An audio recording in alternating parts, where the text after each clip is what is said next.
வணக்கம் மக்களே. நவராத்திரிக்கும் அன்று கன்னிப் பெண்களுக்கு பூஜை செய்வதற்கும் ஏதாவது சம்பந்தம் உண்டா என்று கேட்கின்றனர்.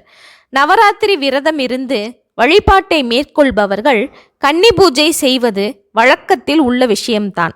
இங்கு கன்னிப்பெண்கள் என்பவர்கள் 3 வயதிலிருந்து 10 வயதிற்கு உட்பட்டவர்களாக இருப்பார்கள். இவர்களுக்கு முறையே குமாரி, திரிமூர்த்தி, கல்யாணி, ரோஹிணி, காளிகா, சண்டிகா, சாம்பவி, துர்கா, சுபத்திரா என ஒவ்வொருவருக்கும் வரிசையாக பெயரிடப்பட்டு அவர்களை ஆடை அணிகலன்களுடன் மலர்கள் கொண்டு அலங்கரித்து பாடல்கள் பாடி மகிழ்வித்து சிறப்பான உணவு வகைகளும் சாப்பிட அளித்து மகிழ்விக்க வேண்டும்.